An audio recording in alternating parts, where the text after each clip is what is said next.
You are watching The Horizon, the voice of the Amber Woman, exclusively on ABC Amba TV.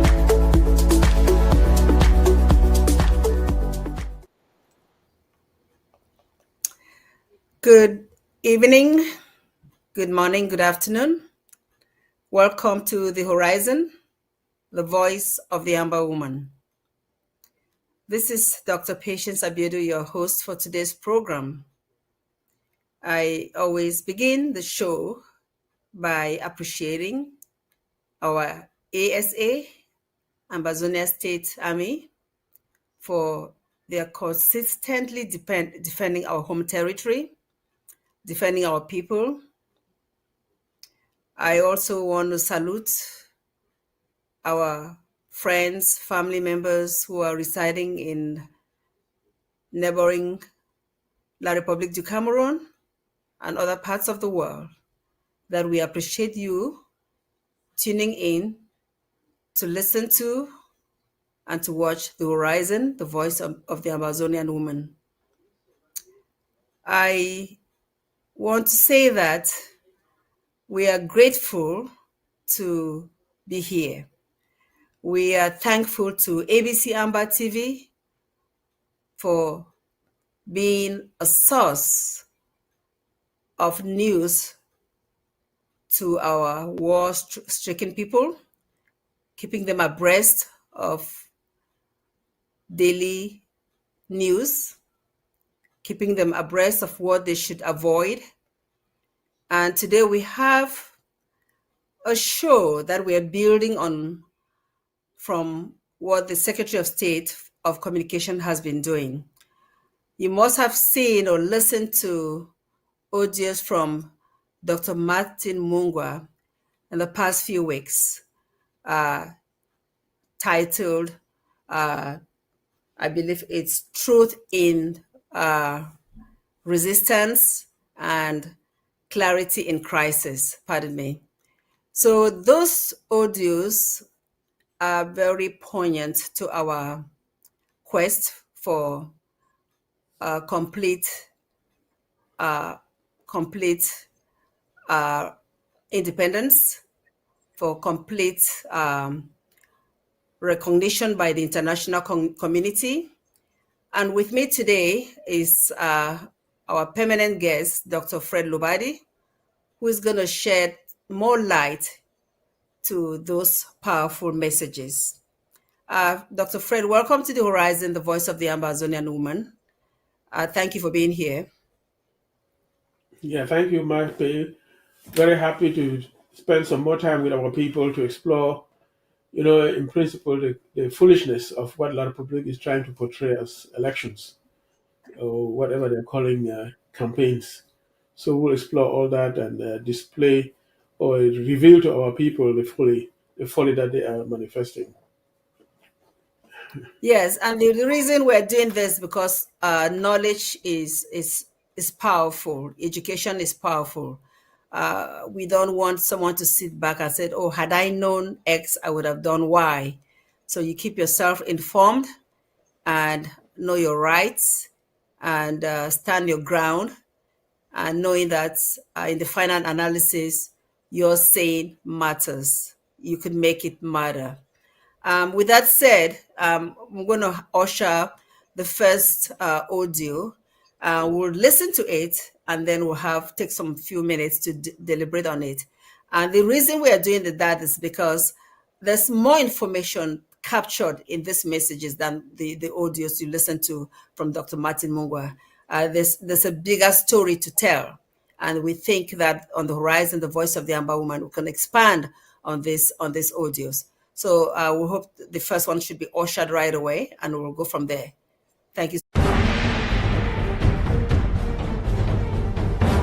This is the voice of Amazonia. Truth in resistance, clarity in crisis. Today is Tuesday, August 26, 2025. Today's editorial is titled, Paul Biya, Stop This Comic Show. Fellow Ambazonians, greetings. For months now, the people of La République du Cameroun have been left in the dark about their leader. Paul Biya has not been seen in public for a long time. When it came time to submit his candidacy for the 2025 presidential election, he was not there.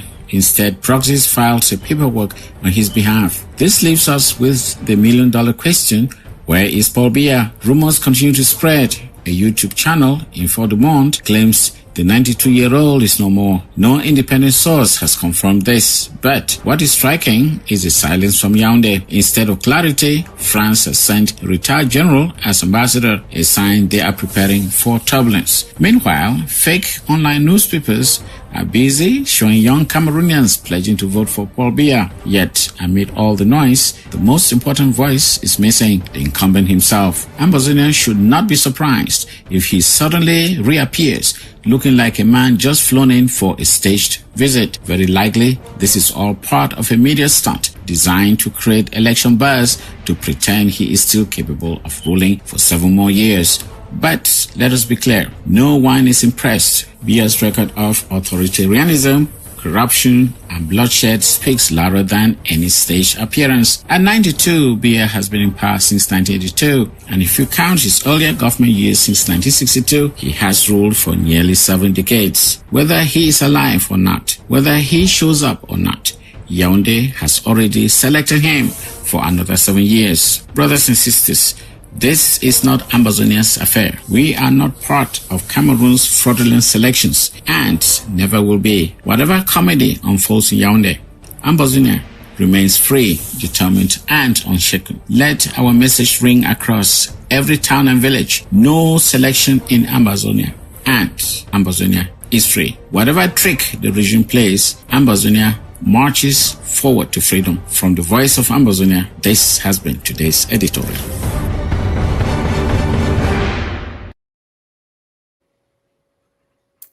Thank you so much. Yes, that about 2 minutes clip has a lot of information.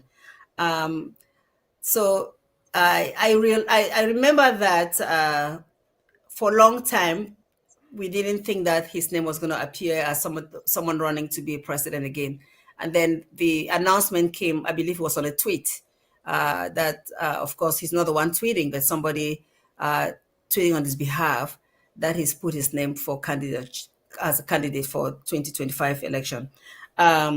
So this audio, there was a phrase that Biya, they should stop this comic show.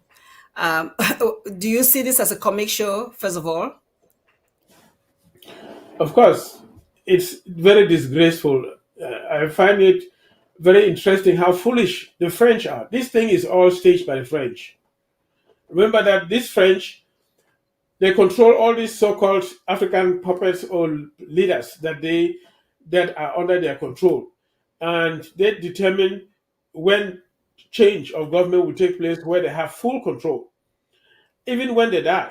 So what happened in Ivory Coast, we talked before, when Houphouët-Boigny died, the French hid the information for 7 good months. Can you imagine people living in a country where the president had died for 7 full months, and people were not informed, and they were making as though he was still alive, until the French had found somebody to replace that person before they announced that he was dead. They did the same thing in Togo, where Eyadema died for 5 months. They hid the information before they revealed it, after they had chosen his son and made arrangements to be in total control. Same thing in Gabon. When Omar Bongo died, they did that for 3 months. You see that the time keeps getting shorter and shorter.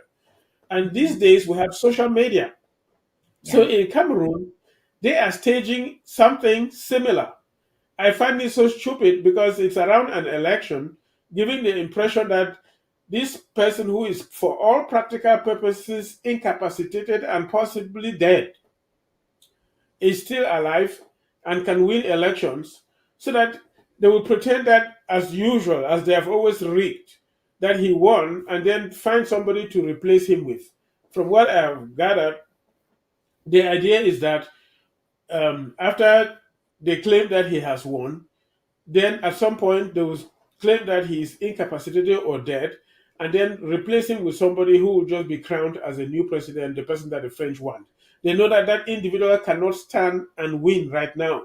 So the French are doing everything in their power to manipulate the scene to bring in that individual by neutralizing all possible opponents. So what have they done? If you look at all the people that were approved to be candidates, Mhm. people, if you go back and watch previous videos, they had all gone to the French embassy and spoken with the French ambassador. Even Ben Muna, I mean, this, what I call himself, what? Ben Muna. Akeremona. Mhm. Muna had gone to the French embassy and spoken with the French ambassador.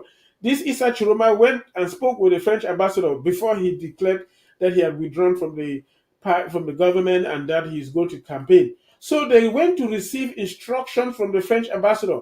What is it that they told them? I believe personally that they knew that the northern Muslims are very angry, and if a generic individual emerged and led the momentum of change from the north, the French would not be able to contain it.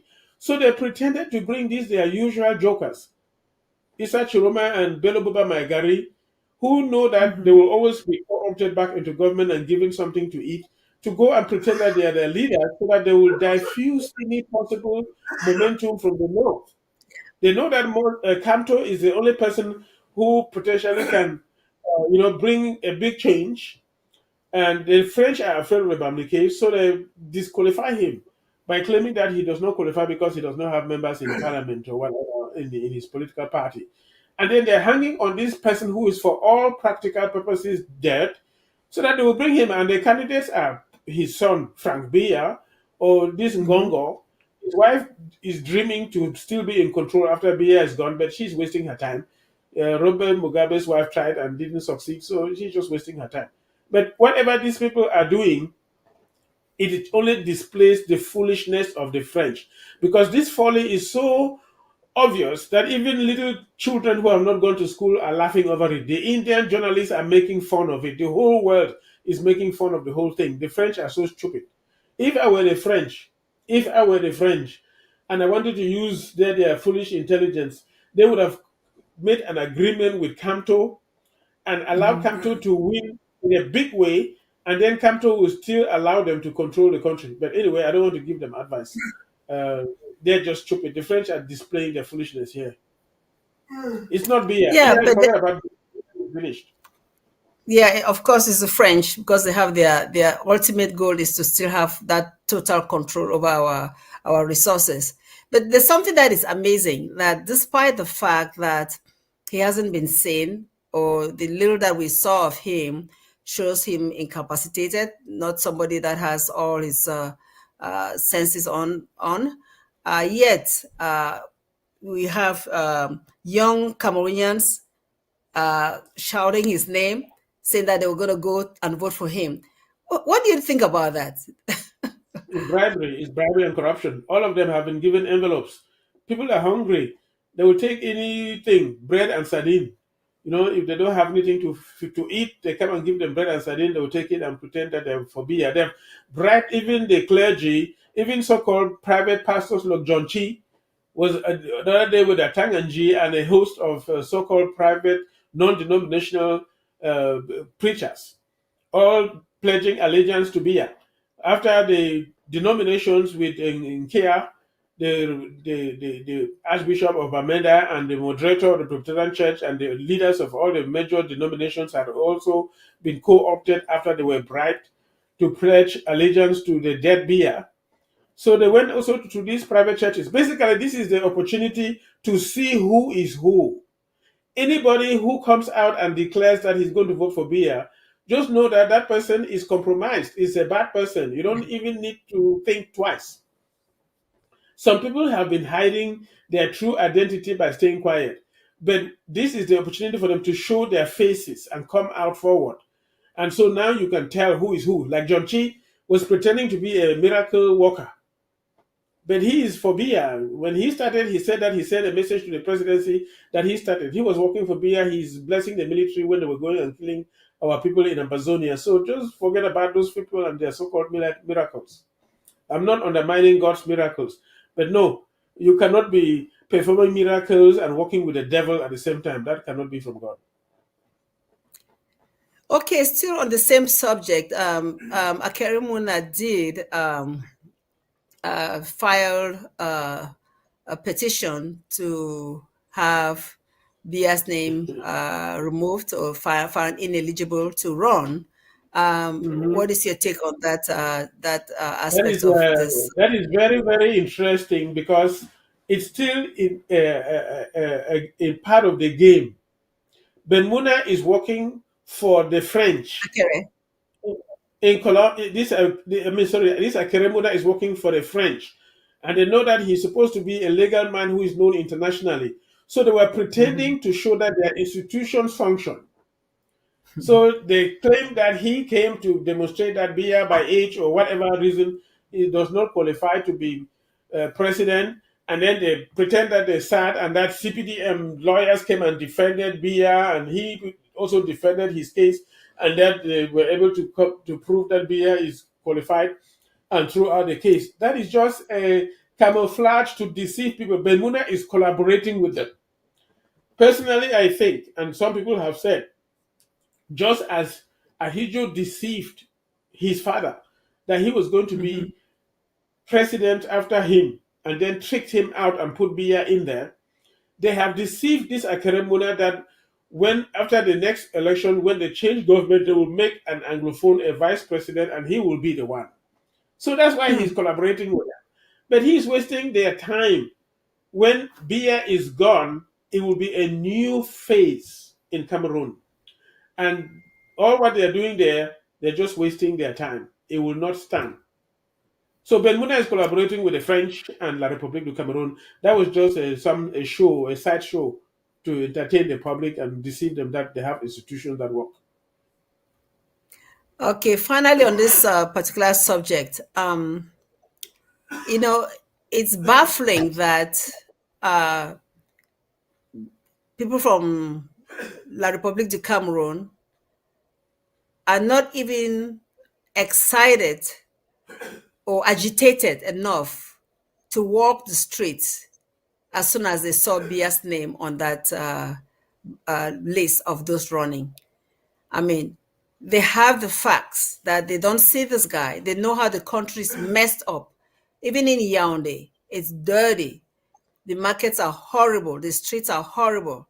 The capital city of a whole country, I mean, it's so dirty. Roads are horrible. I mean, there was a road that I saw. I don't know where people were traveling from where to where. All just mud all over the place. You could not even, I don't think vehicles even transit on those roads. And yet, these people are still willing to entertain his name out there, because it was a good thing before when Kamto's name was there and his name was not on that list. But once they removed Kamto's name and his name appeared and he showed his willingness to run, there was no agitation, no rejection of that fact. What do you think of these people from La République du Cameroun? What type of people are they? It's the power of bribery and corruption. The country thrives on bribery and corruption. Each time there is true grievance of any group, say teachers or any segment of the population, they go and identify the ringleaders, bring them closer, pretend to be negotiating with them, and give them bribes, and then diffuse the whole thing. So as soon as the ringleaders have been bribed, that's all. That happened when the Anglophone crisis started. Remember, they gathered these leaders. Philemon Yang came to Bamenda and was trying to negotiate with the teachers and the lawyers. They gathered them up station and were offering them, as I heard, about 500 million each. Wow. And that can be deceiving to some people. And they were only trying to dangle that in front of them to deceive them that they will get 500 million, and it didn't work. And that is the issue of bribery and corruption. The situation here is this. The amount of money that is used to bribe people to maintain the foolishness of this status quo is so much that if they only use that money to bring development, people will not complain. If they use the money that they're using for bribery and corruption to fix those roads that you just mentioned, to make the living conditions of the people better with that money, many people would hardly complain. And they can continue ruling and win a genuine election. But instead, what have they done? They abandon development, not only roads, all infrastructures, whether it's hospitals, water. Like in the north, you find families digging holes and struggling. They go for miles, struggling to get water. which is even dirty water. They cannot provide those for those individuals, but they'll go and bribe their leaders, the so-called mayors. Give the Yusong Gongo go to the north and was giving them envelopes. And then Yes. some of the Muslims there said, make sure that every mayor gets his own sum of money as well. And then they will tell the people that, oh, don't worry, and all that kind of thing. That is the power of bribery and corruption. The Francophones don't have it in them to stand up for their rights, hold authorities accountable, and bring that authority down. It is not in them. It is not in the French system. It is in the Anglo-Saxon system.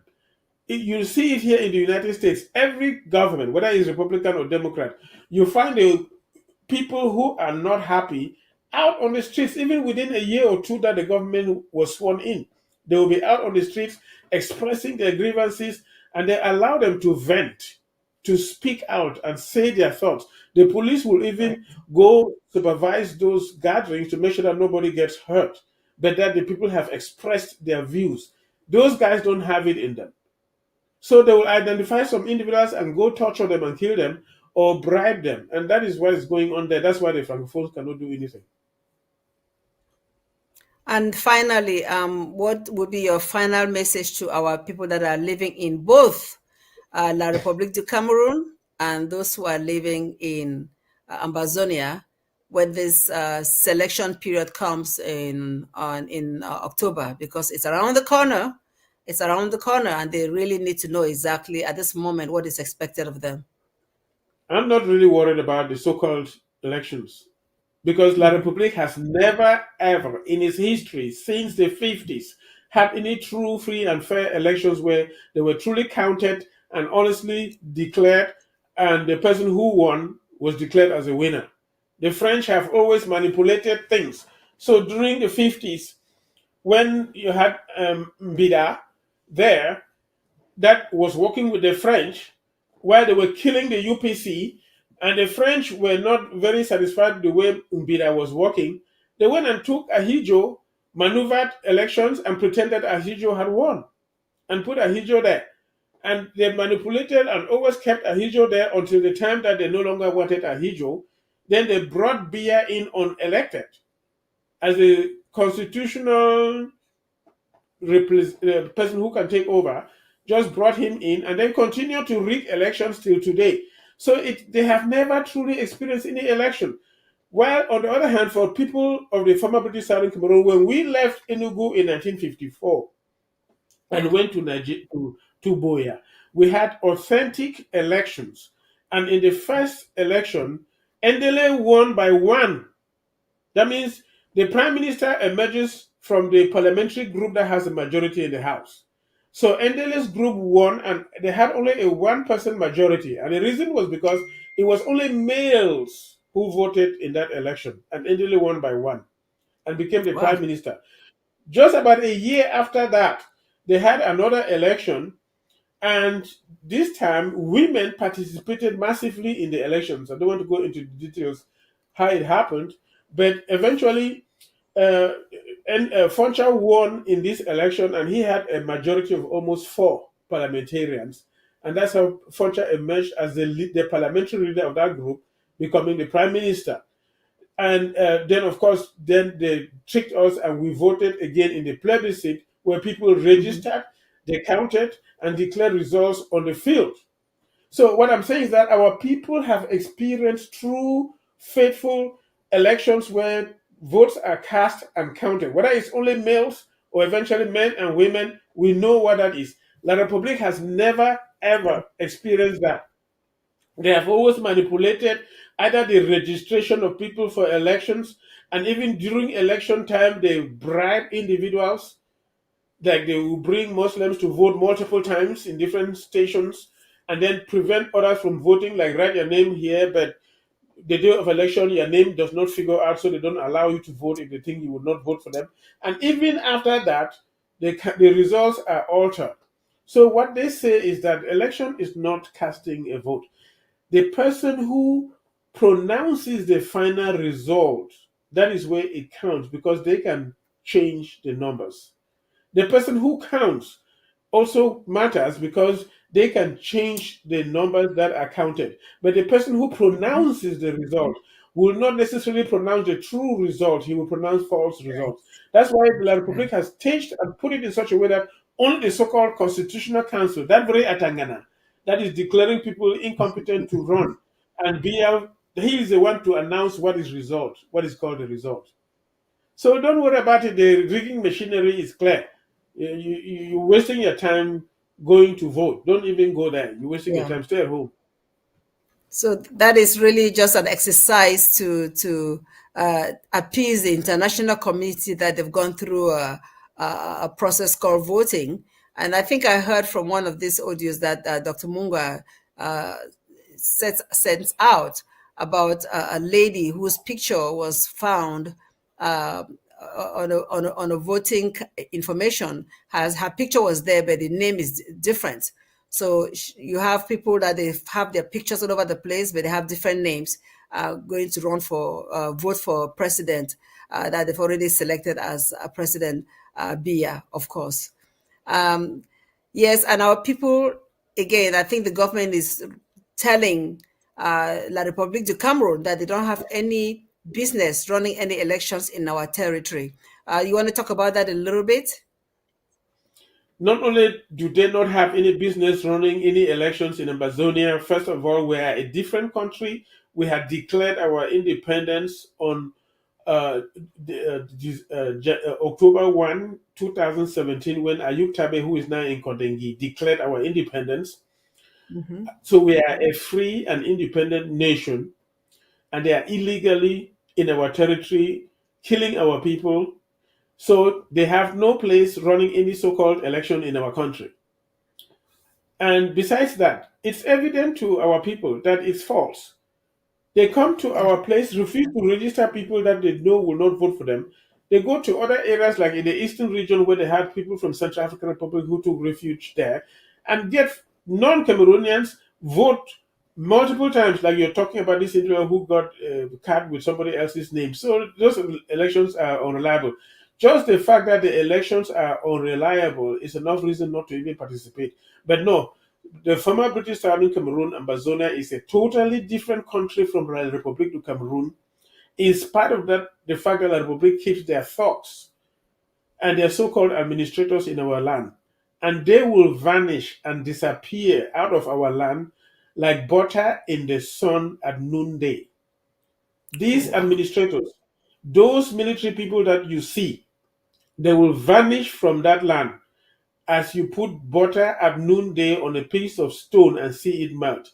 They will vanish from that land, and that land will emerge free. So they are wasting their time. Don't even participate in their sham elections. Amen to that. So we've talked on this several times about this selection process and educating our people, especially those of them living in our home in the home front, that they should make sure that they listen to those days that are going to be lockdown days. They should make sure that they heed to the words and the advice of the government. So we'll move on to the next audio from the Secretary of State of Communications. These audios are all very, very interesting, and they're educating our people. So we want to build on them on the horizon. So we'll just take a minute and listen to the next one. Thank you so much.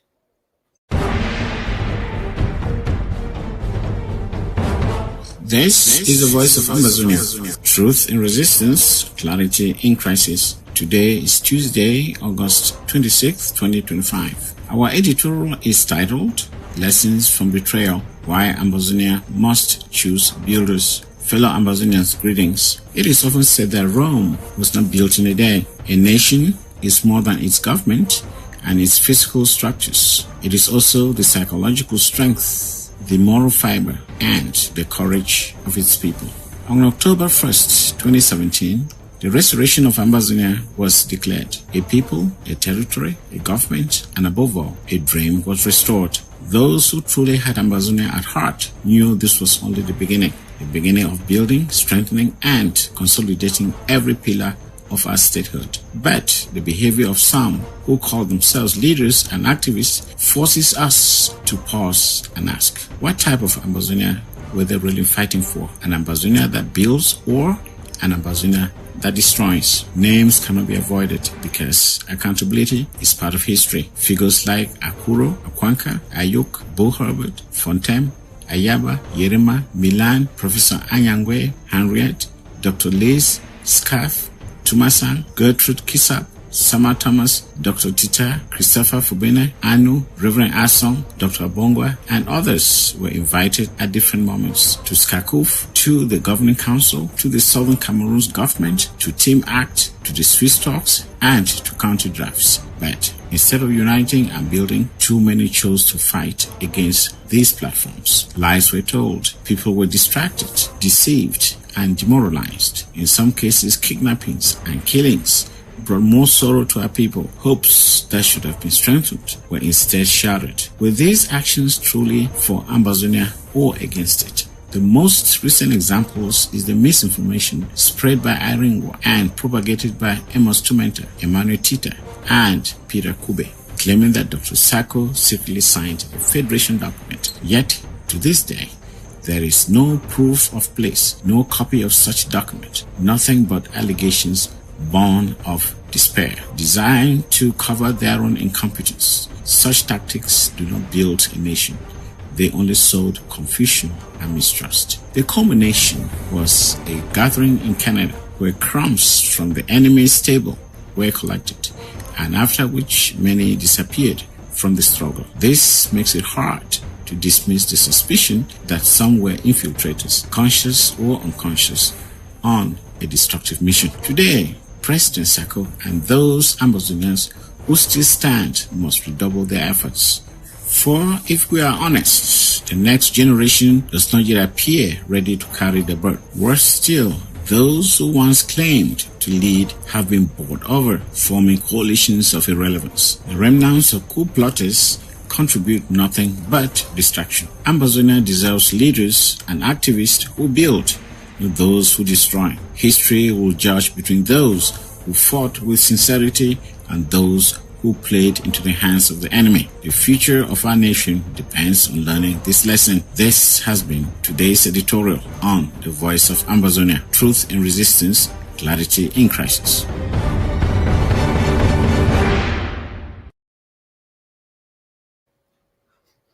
Wow, wow. So it's telling us why Ambazonia must look up to builders and not destroyers. And this audio listed some names of individuals that were once respected, that were once thought to be builders and ended up being destroyers. It talked about the fact that Rome was not built in a day. And so is the case for Southern Cameroon, Ambazonia. Doc, you talk about our journey, the fact that Rome was not built in a day. What is the journey for Southern Cameroon, Ambazonia, so that people understand why we belong where we are in history and why there's only one final outcome, total international recognition? Let people understand why this journey is not a joke. Well, like every journey, even living itself in life is not a joke. We have moments of joy and we have moments of sorrow, like when we get sick or when people die. So life is has challenges all over the world, whether you're rich or poor, and wherever you live on planet Earth, whether it's in the US or in Russia or in Africa, people go through those. So every nation also has moments. Like right now, the United States is being tested, by the form of government that is going on right now, without declaring my position on them. But the whole nation is being tested. And so nations sometimes get tested. Regarding the children of Amazonia, this is my take on things. I'm not too worried about what who is doing. People will eventually declare their true self. If you go back into history, the children of Israel were sent out of Egypt to go to the promised land. And Moses sent 12 spies, one from each tribe, to go and explore the land. But when they came back, only two gave a report that was encouraging. Yes, they found giants, mighty people who were much bigger than them. And they said that we looked unto ourselves like we were grasshoppers. They were so big giants. And the other 10 thought they could not go. But these other two believe that let's go right now and take that land because we think that we're able to. What happened with time is that the 10 who gave a bad report died. But Joshua, one of the two who gave a good report, took the children of Israel into the promised land and established them in their individual locations. While Caleb, who also gave a good report, at the age of 85 said he was young and strong enough to capture a hill, a mountain, just like he was when he went to spy the land. These two stayed, entered the land, had a good time, and enjoyed the place. If you go into the story of Jesus Christ in the Bible, he had all kinds of disciples, and among them you have some that were unfaithful, like Judas Iscariot. Yes. You read, it says that he used to take some of the money that were the offerings that were given. Besides the fact that he went and took a bribe from the leaders to betray Jesus Christ with a kiss, and then ended up committing suicide. So what I'm trying to say is that of the people that we have, you will notice that they will not always remain what they appear to be from the beginning. With time, some of them will change, and you will see them become what you will be surprised to see them who they have become. Take like Nick Santos. He suddenly became a CBDM in the middle of the crisis when CBDM even was not interested in him because he wanted to go and drink with La Right. République du Cameroun, offering himself, you know. So you have all kinds of characters. I've even met some Amazonians who say that they are not for this our thing, and that even if we got our independence, the minimum they can get is to become a minister. See, that means Oh. they are not participating, they are not involved, they are not doing anything.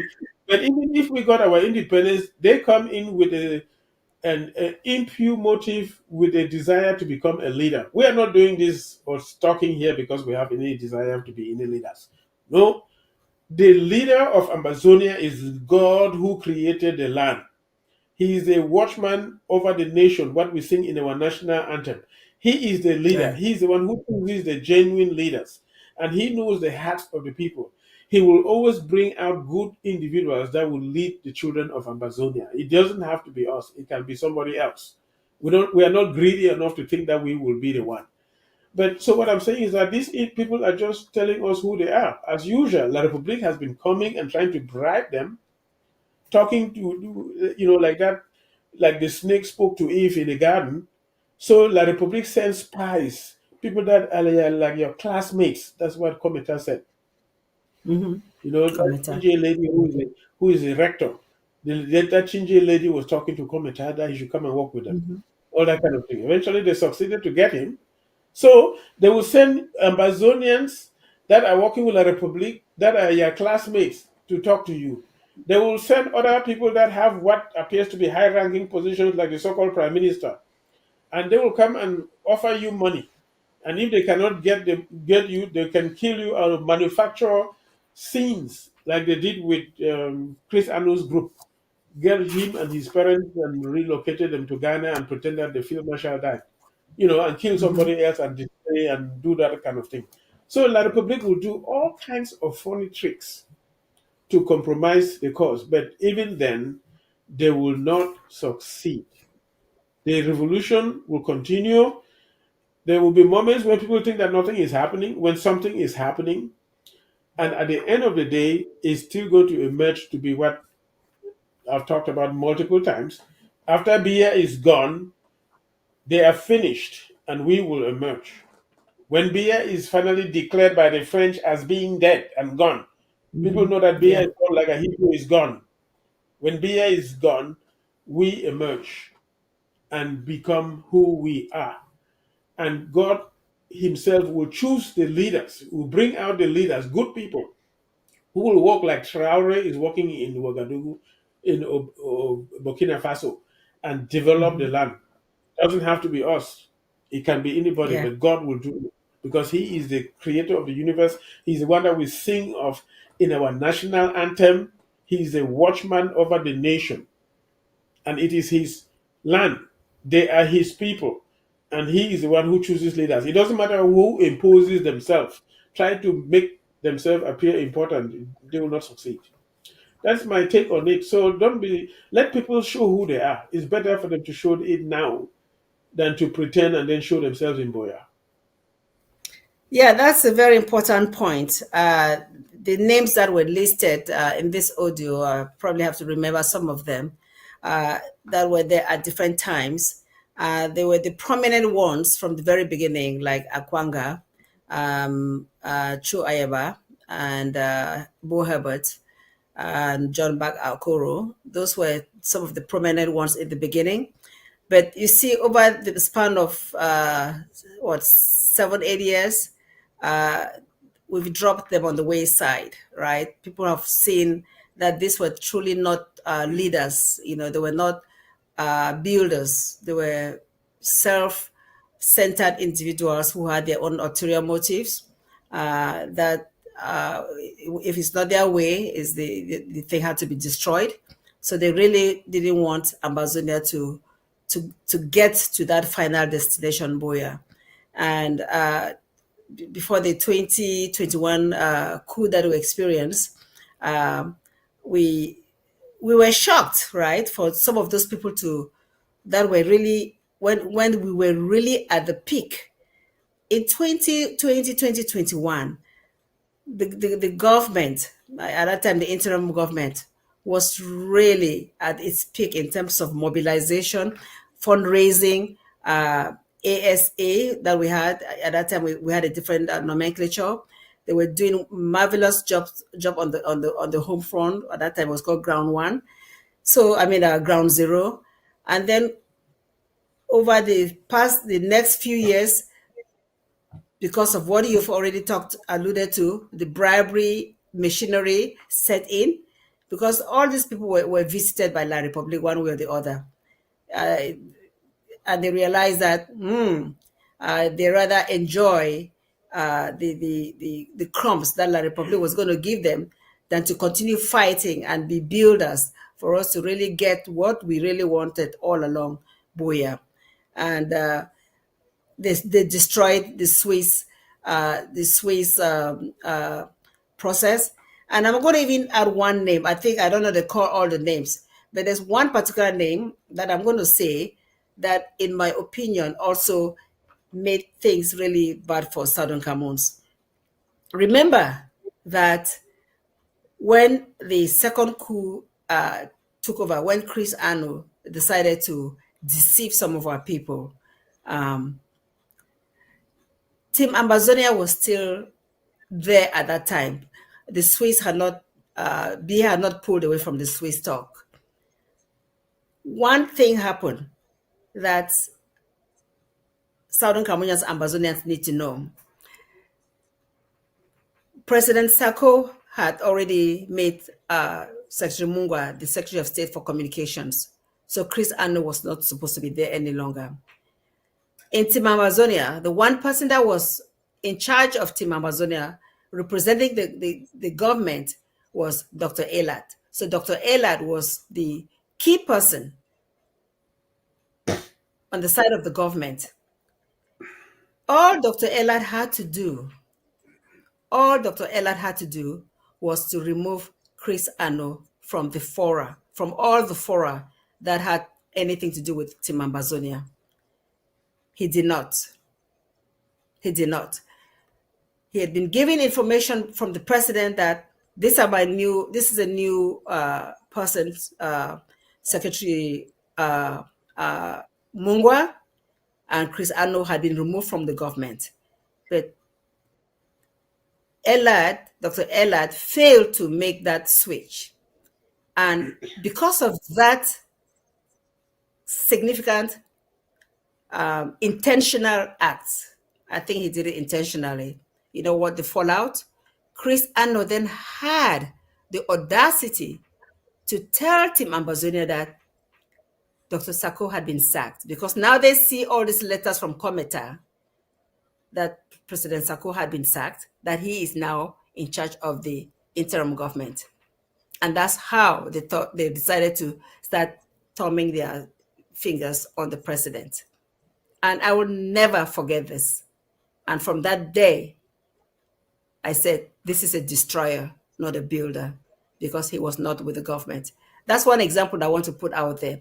And there are many others that have done X, Y, Z to betray our journey, betray the people. And they're doing this, they're lengthening the journey. But as you've rightfully said, Doc, that La Republic will go down, Biya will go down, and Bazonia will rise. Because all of this is not happening for nothing. Ambazonia, with God being our leader, will be there sooner than later. I don't know if you want to add anything to this because we have one more audio to listen to before we conclude Correct. the program for So today. actually, I do not regret the death of the so-called Swiss talks, because the Swiss and even later on the Canadians did not come to truly solve the Amazonian crisis. They came in there with the mindset of the international community to appease us, get us to a point where we come to some agreement and remain under La Republique control so that they can continue exploiting our resources. Remember that La Republique had already, the Swiss, you eat Swiss cheese and Swiss chocolate and all those things. Switzerland had agreements with La Republique to harvest cocoa plants from southern Cameroons to produce chocolate. And so their intention was to bring peace and let these people stop disturbing so that we can continue getting our thing from there, from that land. They were not interested in truly solving the crisis, honestly, in sincerity, where we could sit and speak as equals and then let the chips fall where they may and let the truth prevail. They were not interested in that. And La Republique, as usual, spoke with a forked tongue. They pretended to participate and then pretended that they were not there. While they were pretending to participate, they were looking to see who to bribe. So they found people. I don't want to keep naming names here because I don't want to be picking and fighting with any of our so-called people that we have been on the course of the road with. So they looked for some, gave them money, and they refused to participate, or they betrayed the cause and left. They took their own soya and left. So the La Republic did not go there to even negotiate, look for people to bribe, as usual, like I said before. They look for the ringleaders to bribe. And so they bribed some and compromised the whole thing. So I'm not worried about the Swiss thing going down because the Swiss negotiations, or even the Canadian one that Sadi said the government did not assign anybody to go and negotiate anywhere, and that is at the initiative of Dion Gute as prime minister. They gave him $1 billion to bring people together, and he gathered the moderator of the Presbyterian Church, the Catholics, and all the denominations, and gathered some people, and they wanted to lure the President Sarko there. And then when he's there, they can also give his own envelope or try to kill him, which is what they usually do. And thank goodness, by the wisdom of God, he refused to go. And they went there, took their soya, went and died. What I mean is their efforts are all now news. They're not anywhere to be found. So no, I'm not worried about those not being successful because it will not change what is going to happen. La République du Cameroun is a corrupt, rotten, rotten egg. If you crack rotten egg, you know how it smells badly in your nose. Yeah. That is what La République government is with the French together. And all of that, in spite of all the money that they have embezzled and hid in Swiss bank accounts and European bank accounts all across Europe, not only in France, in Germany, Britain, even here in the United States, all of that will go into perdition. Mark those words very well. All of that with La République du Cameroun, whether it's Biya in there, whatever name you wrap them with, they will go into perdition. But Ambazonia will emerge and thrive and excel and do wonderfully well in the world. In spite of what they have been doing, they will go into perdition. Yeah, I hear what you're saying. I for one appreciated the Swiss talks. I saw it as an avenue where things would happen a little bit faster. I know people, like you've rightfully said, so people didn't have enough trust in the process. But you know one thing, the United States Institute of Peace, UCIP, was also part of the process. So their training, because they had the members that were in Team Ambazonia, they gave them some training. They had some talks. They taught them about other conflicts that had put in the past, how the people emerged, how they had their independence. So all of this in the works, they knew that Southern Cameroon, even using the name Ambazonia, meant that this was something that the people were serious about. And so the Swiss cannot just take us for granted, because we had definite ideas. We had what we knew we wanted, and not to be manipulated. So even though they may have been there as people that were trying to manipulate the system and use us and still maintain the status quo by some sort of federation, if you will, but because of the type of knowledge that people were gaining, there was a chance that in the final analysis, there will be those two people sitting on the table and deciding the final outcome, which is what will happen eventually. But what do you want to say to the leaders that are there now? You have leaders in the LGAs, leaders in the counties, leaders in the different arms of government, and some people that are there that are not obvious leaders, but they are doing things on a daily basis. You have activists that are sharing information on a daily basis. What advice do you want to give them as we forge ahead, knowing that we've had so many people that we trusted in the past that have disappointed us? Even they too cannot truly be trusted.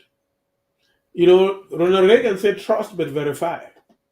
You know, when he signed the arms treaty with Gorbachev in Reykjavik at the peak of the Cold War to disarm America and Russia by getting rid of their or reducing their nuclear arsenal, he said, trust that the Russians will do it, but go and find out whether they truly have done it. So don't believe that Putin will go to Siberia and reduce his nuclear weapons there. Go and find out whether he's truly done it. So what I'm trying to say is that we thank God for all these people that are serving in different capacities. We are happy for each one of them.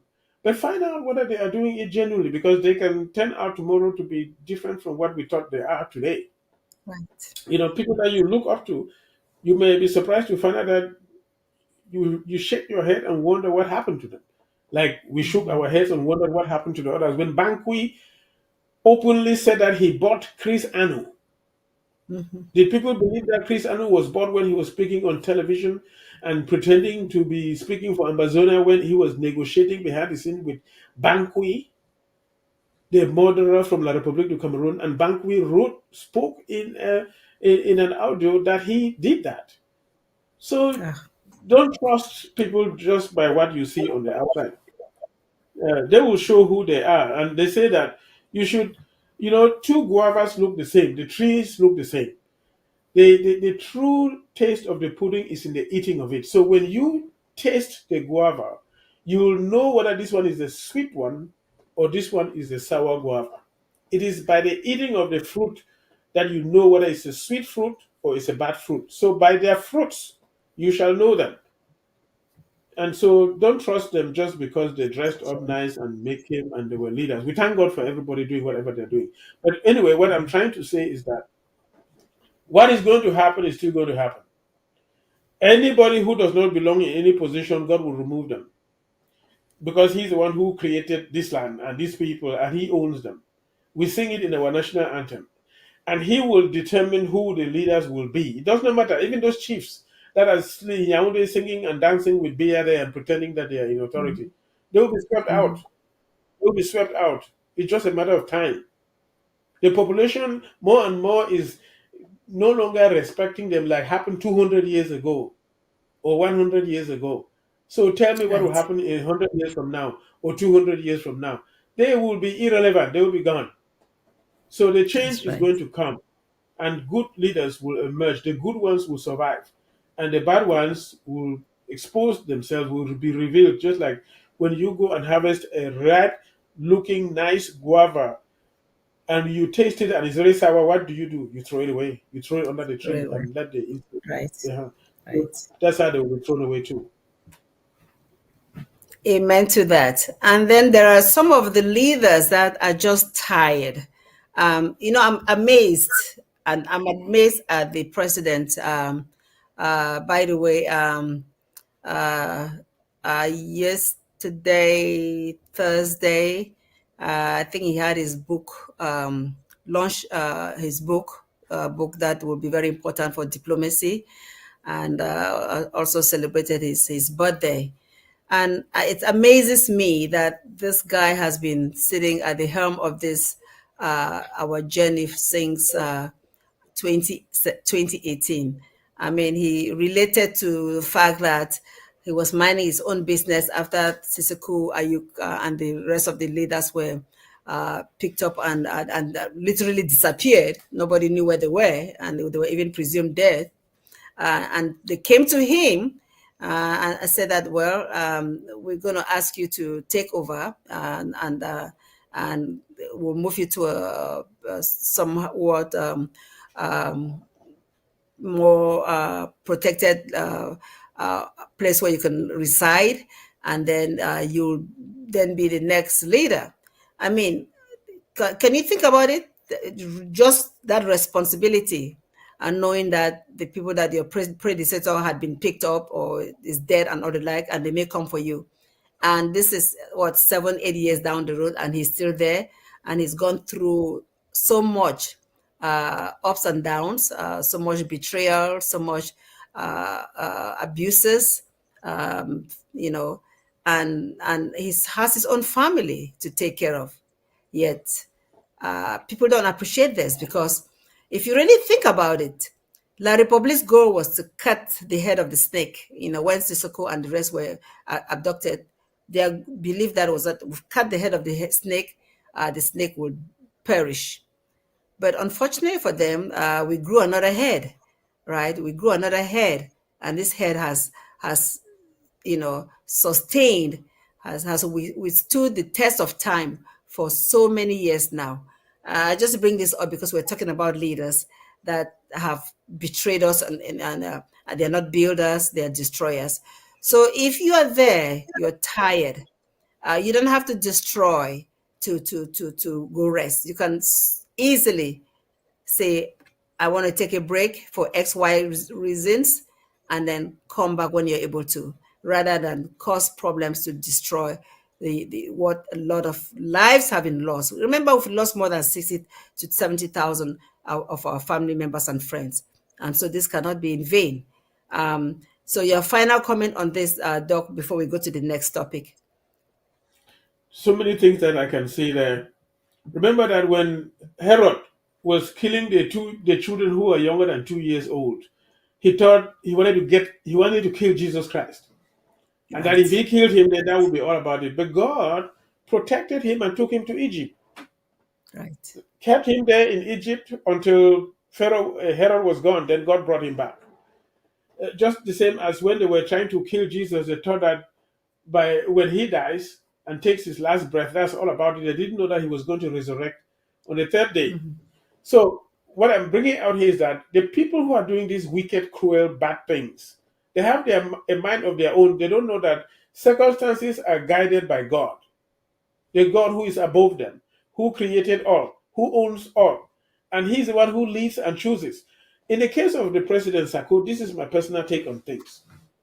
Remember that when this revolution started in 2016 and 2017, the whole nation came out on September 22nd of 2017, where people literally swept their compounds back at home in Amazonia, swept their compounds. Grandmothers, even dogs came out and marched, over 2 million, all across all areas of the land.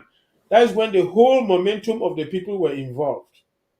It shocked La République du Cameroon. That person calling himself governor in the Southwest came out and were calling us dogs, and said that they were going to unleash their dogs, these dogs that go around killing our people, on the people when they came out in that mass. And so then when Ayuk Tabe declared our independence, remember that momentum of the people was at that peak. He declared our independence on October 1 of 2017. The people were one. And now they were waiting for the government, the momentum, the people were all one, looking up. And then eventually Macron went to Nigeria and negotiated with the Nigerians, pretending that he was visiting Nigeria to collaborate with the Republic and pick them up. And that's what happened. So they picked them Yes. up. But God brought the leadership to the United States.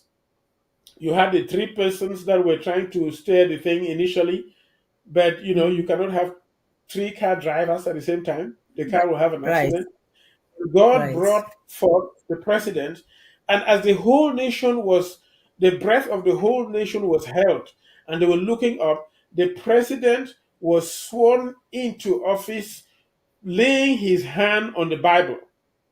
That means the whole spirit of Amazonia, the whole momentum of Amazonia were looking up to President Sako as he laid his hand and swore the oath of office on the Holy Bible. That is the reason why nobody can throw him down.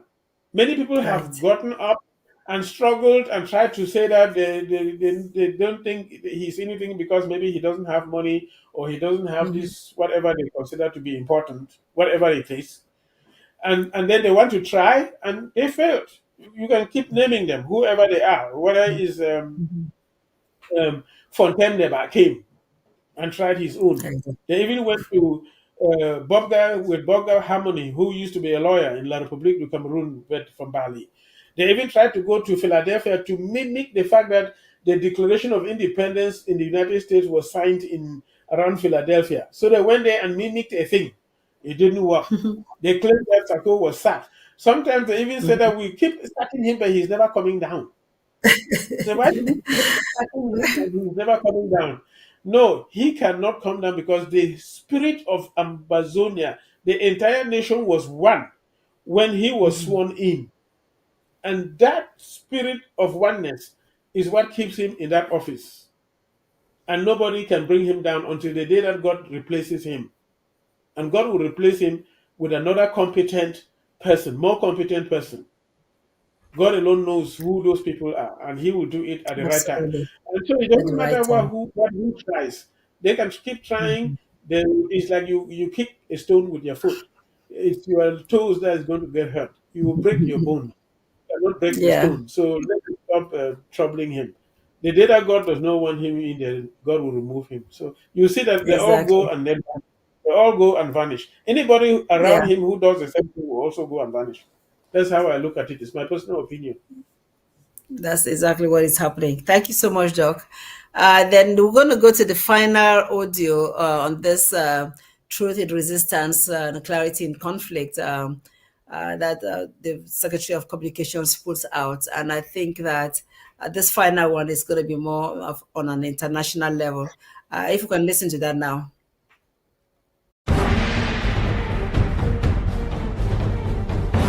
This is the voice of Amazonia, truth in resistance, clarity in crisis. Today is Monday, August 25th, 2025. Today's editorial is titled Chains of France, Breath of Britain, the Colonial Divide. Fellow Amazonians, greetings. History shows us a painful truth. Both Britain and France brutalized their colonies, both whipped, imprisoned, and plundered. Yet, when independence came, their legacies moved in different directions. Former British colonies, India, Ghana, Nigeria, Kenya, Zambia, Botswana, South Africa, emerged battered but breathing. They wrestled with corruption and coups, but they built space for economic autonomy, stronger institutions, and real democratic experiments. Their people could at least dream and often achieve change through the ballot box. The French colonies, by contrast, were never truly free. They inherited puppet regimes, shackled economies tied to the CFA franc, and armies trained to serve Paris. Leaders who resisted were assassinated. Haiti, Cameroon, Chad, Gabon, Benin, Togo, and the Central African Republic remained trapped in authoritarianism, stage-managed elections, and suffocating dependency. Amazonia's stolen future. Amazonia, the former British Southern Cameroons, should have joined the ranks of free British ex-colonies. Instead, Britain betrayed its obligations under the United Nations. No ballot box offered independence. Our people were pushed into a forced union with French Cameroon, a state already chained to Paris. Thus, Amazonia did not inherit the relative freedoms of Ghana or Botswana. but the suffocating grip of France-Afrique. Today, Ambazonians are massacred for demanding the same rights their Nigerian and Ghanaian cousins enjoy. Our tragedy is not that we fought colonizers, it is that their game cheated us of independence. The freedom gap, British legacy, flawed but breathing democracies, growing economies, space for reform. French legacy, suffocated nations, military coups, eternal dependency, and presidents for life. Ambazonia's tragedy is that though we were a British territory, we are crushed today under France's shadow. The call of history. Ambazonia's fight is not local. It is continental. It is part of Africa's unfinished liberation. If India could shake off the crown, if Ghana could break the Gold Coast chains, Botswana could rise from protectorate poverty into stability, then Ambazonia too can reclaim her freedom. Our struggle is not rebellion. It is restoration. It is the correction of the fraud of 1961. It is the demand to stand among the free nations of the world. This has been the voice of Ambazonia. Truth in resistance, clarity in crisis.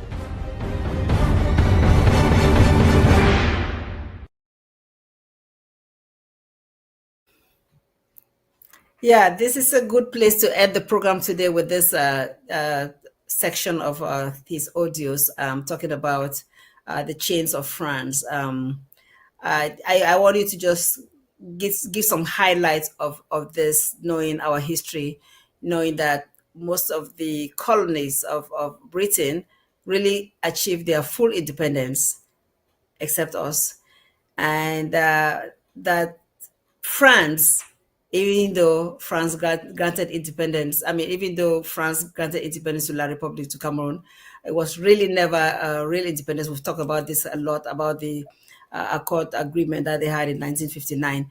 But talk about this in terms of how Britain failed us, how France failed us, what has transpired, and how we are where we are and where we're going to. So, the first thing I would like for people to understand is that we do not hate any natural human being on planet Earth. So, when we talk about things that some countries have done bad towards us, or we criticize countries what they have done, we do not hate the citizens of that country, regardless of the color of their skin. So, the fact that we look black does not mean we hate the whites wherever they are. But we are talking about the bad things that the governments, those who are in governmental authority in those countries, have done to us that has caused the hardship we are going through right now. That is the first thing I would like to express. The second thing is that there is no perfect country on planet Earth. So it is not the United States, it's not Russia, not to mention North Korea, and pick anybody in between, whether it's China. No country is perfect. So if one should not think that, okay, well, if I align with the United States, then the US will do what is right for us. Because the US is going and signing deals with Biya and harvesting oil in La République du Cameroon and allowing us to be killed and says nothing. They have not come and declared Amazonia free from the US perspective. Even in European nations are declaring Gaza independent, but the US is refusing. Even France and Britain have said they recognize the independence of the Palestinians, and the US is refusing. So there's no perfect country, first of all. So the things that we are saying, these are evil things that were done to us by the governments of those countries. And Britain also did bad things. It's not only to Amazonia. If you go to each colony where the British controlled, they will tell you the bad things that the British did. In Nigeria, they tell you the British forced the Igbos to live together with the Yorubas and the Northeast. And they noticed that the Southerners of Nigeria are more educated than the Northerners. So they went and put a lot of military camps in the North, trained a lot of Muslims in the North to be military people. And the man who has the gun has power. That's why they used to be coup d'etats. And the Muslims control Nigeria because they have most of the people in the military. And the Igbos are not happy about it because they're not even allowed to become a president. They cannot have a president come among from the Igbos, just like they don't want an Ambazonian to rule La République du Cameroon. The Nigerians don't want an Igbo man to rule them. They can accept a Yoruba person, but they cannot accept an Igbo man. So that is a thing that was created and crafted by the British in Nigeria. And they call Nigeria a zoo when you talk to those people. If you go to Kenya, it's the same thing. You go to India, the separation between India and Pakistan and Bangladesh, The British did things all over the world that caused a lot of harm. And if you don't talk in detail with those people, you will not see it. You just see them as individual nations. So too, they did as far as Amazonia is concerned by collaborating with the French to compromise our true independence by refusing us the option of genuine independence, the third option that our forefathers agreed in Manfei, Right. and then forced us in a so-called plebiscite to vote either to stay with Nigeria that the British will control economically, or to stay with the French that France will control economically, which means they were not willing to let us go. They may bring some black-looking people to be puppets for them as presidents, but they control everything underneath and the resources and the wealth. The British control in the English side, the French control in the French side. That's what they did, and that's what they do. So anyway, that's where our independence was compromised, and the British got £2 million, and that's why they say nothing. And remember that Queen Elizabeth was on the throne in 1953. She came on the throne in 1952 and was sworn in 1953. And before our forefathers left Indigo, so she knew everything and said nothing, and eventually died. So it is not only the French who do bad things, but the French have done worse than the British did, than any of these other countries, than even the US does, where it has control. If you talk to countries controlled by the US, whether it's Afghanistan or all those places where the US has control, they will tell you funny things, terrible things that the US government has done. So, anyway, what I'm trying to bring out here is that yes, the French are bad, but they are the worst of the worst. And they have used the Republic to enslave us and subjugate us and deprive us of our privileges and natural rights to live and enjoy life in all freedom. And they did that because of the resources of our land that they want to take away for themselves. And they do so by despising human life. Human life is more precious than things. Human life is more precious than the things. And they despise human life and committed genocide, not only in Rwanda and not only in La République du Cameroon, when they in Basaland and Bamlekeland, but they have done it in Amazonia, where they have killed, as we said, over 60 to 70,000, and they are threatening to do it again in that Esigan blueprint of how to maintain power forever in perpetuity. They said they are willing to commit another genocide if they have to, Right. to stay in power, and that God have always killed people to regenerate life. That's what they believe. Just the fact that they are killing human beings for the sake of stuff, things, material things, they have already lost the moral discussion. They cannot win in any court of heaven, any good, honest, sincere court. They cannot win. They have already lost. And that's why they're going to lose. Anyway, that's my take on that one. Oh boy, thank you so much, Doc. It's always a pleasure having you on this program. Um, the irony is that if France just had a little bit of common sense and knowing that they could play it where they support Southern Cameroons and support La Republic and support our independence, but be able to do business with us, then they will come out of this on top. But if they think that they will continue, you know, putting us down, continue exploiting us, um, uh, eventually they will lose big time, because once we have total control of our territory, they will have no access to all our resources.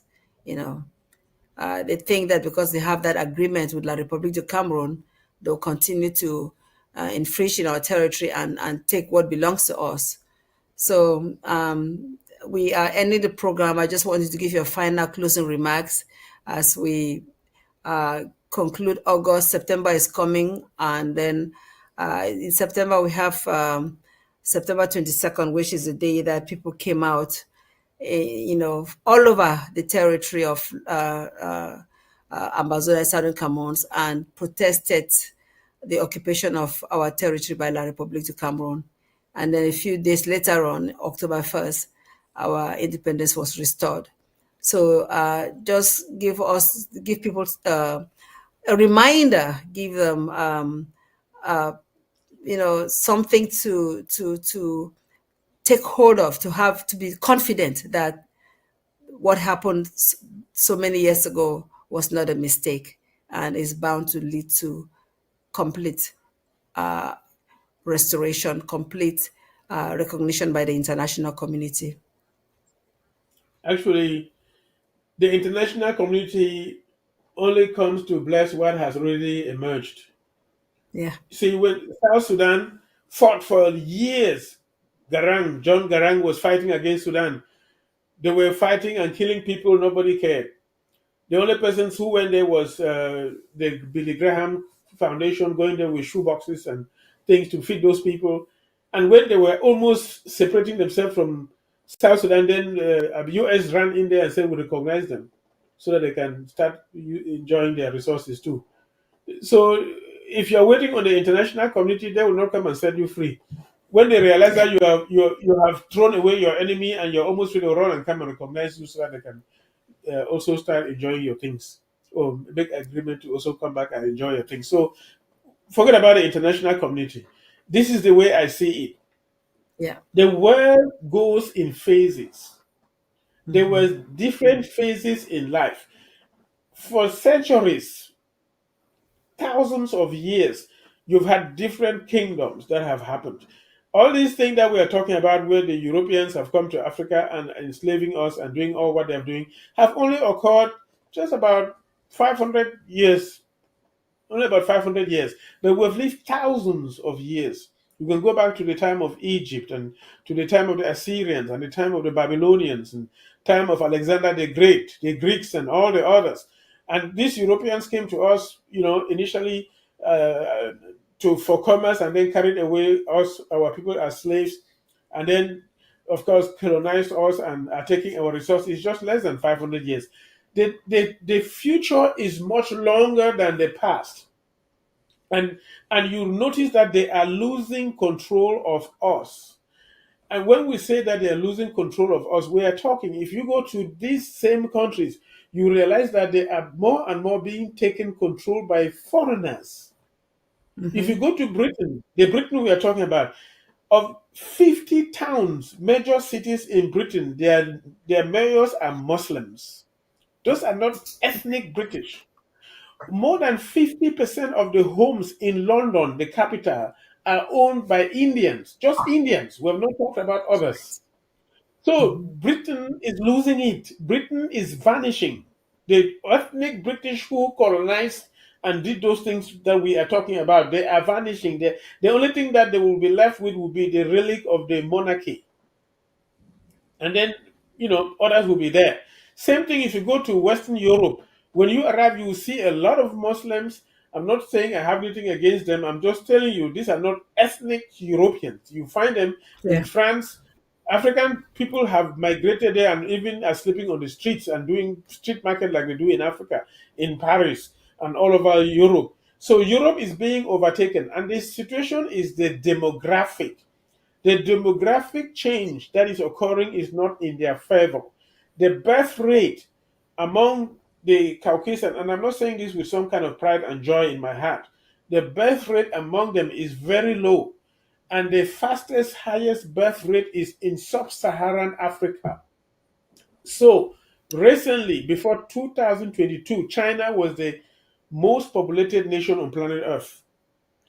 India overtook in 2022, and nobody is talking about it. India overtook Right. China in 2022 and became the most populated nation.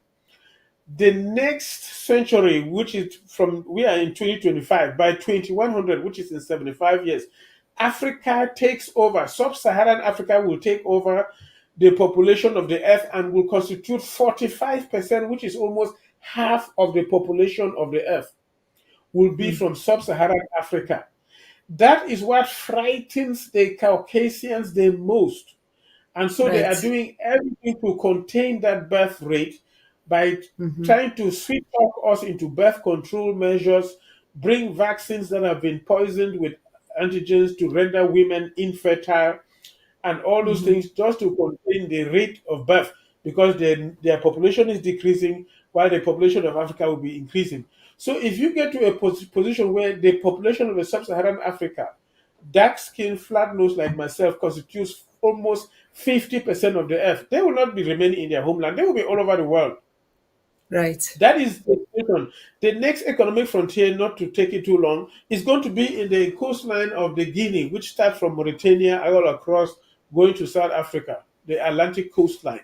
That is the next economic frontier that is going to be. So those people, they have already lost it. They cannot recover what they did 100 years ago when they colonized us. They are losing it more and more, and they can only continually lose it. And we will be emerging more and more. And then we will Yes. assert ourselves and be on top. The question is whether we will have the moral fortitude to also be nice to them when they are in the minority. That is the question. I And think they we are would. afraid. That is I what think they we are would. afraid. I Correct. think we would. So I'm not worried Yeah. about our people. The Biyas, Yeah. they are relics. Like Ahijo, when like Idi Amin Mobutu, when Biya forget about him, he's finished. Yeah. They can Yeah. try to bring their children, don't worry about them, they're gone. The next frontier are the young people of this generation. They will continue to grow. Africa will grow very strong. And don't worry about the deficiencies that you're seeing. We will bring in innovation that will meet all the needs of our people. Absolutely. Thank you so much, Doc. Thank you for this program today.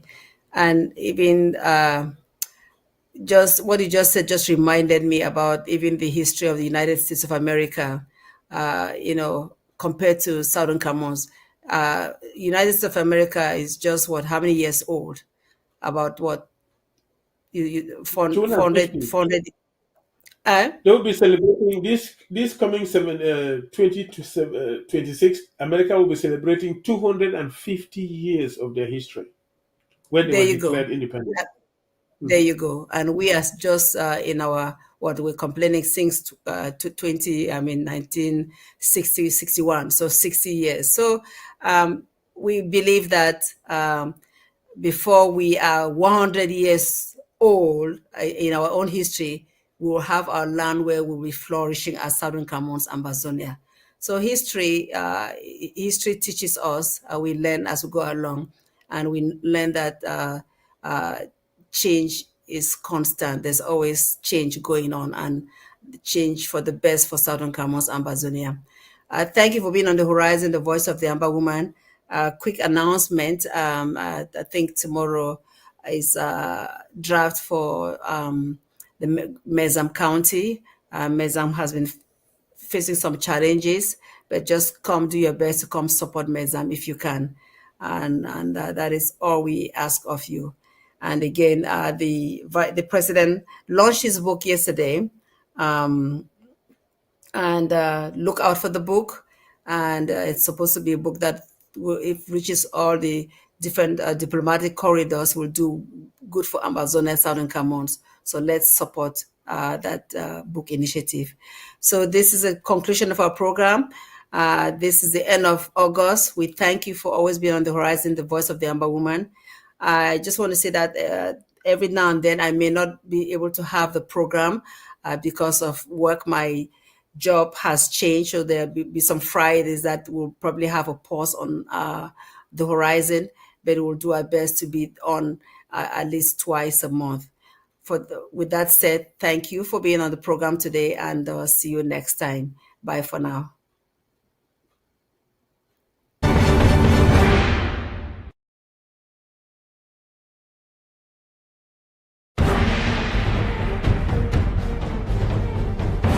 This is the voice of Amazonia. Truth in resistance, clarity in crisis. Today is Wednesday, August 20th, 2025. Today's commentary is titled Obituary of the SDF, a toothless bull buried with Funde. Fellow Amazonians, greetings. Today we announce the final passing of what was once the great opposition party, the Social Democratic Front. Born in Bamenda in 1990, the SDF carried the hopes of Southern Cameroonians. When its leadership was firmly in Amazonian hands, it stood like a rock, unshakable, rooted in the people. speaking truth to power. But over the years, greed, compromise, and foreign manipulation hollowed it out. The French made their intentions clear. When President François Mitterrand visited Cameroon, he declared that no Anglophone should ever be president. He knew the truth. We were never Cameroonian citizens. Yet, instead of standing firm, Frundi denied this reality. He was lured from Bamenda to Yaoundé, a trap that locked him in, isolated him, and destroyed him. The SDF's political death began that day. By the time Frundi himself died, the party had already been buried. The backbone of the SDF crumbled further with the loss of its strongest voices, Honorable Joseph Mbanda and Honorable Cyprien Awudu. Two fearless Anglophone parliamentarians passed away, leaving the party without its core. The final blow came when Senator Henry Kemende Ongokutunja was brutally assassinated. With him fell the last ember of SDF resistance. And yet, betrayal did not end there. During the so-called Grand National Dialogue of 2019, Archbishop Andrew Kier, self-appointed as representative of the Southwest, chose to quarrel with Frundi, insisting that the Southwest must never be combined with the Northwest. That shameful spectacle played directly into the CPDM's playbook. It's now clear Kier is nothing more than a CPDM militant in Kasok. Today, what remains of the SDF is a shadow. Under Joshua Osei, a francophone from the South Province, an 11th province citizen, the party has become a toothless bull. Since Frundi's passing, how many rallies has Osei organized that mattered? None. His silence is the gravestone of the SDF tomb. Fellow Ambazonians, let us not waste tears on this corpse. The SDF served its time, but it chose the wrong path. Federalism may still matter to francophones, but for us, it is finished. For Ambazonia, the struggle is not about fixing unity, but ending occupation. Federalism belongs to Cameroon's politics. Independence belongs to Ambazonia's survival. This has been the voice of Ambazonia. Truth in resistance, clarity in crisis.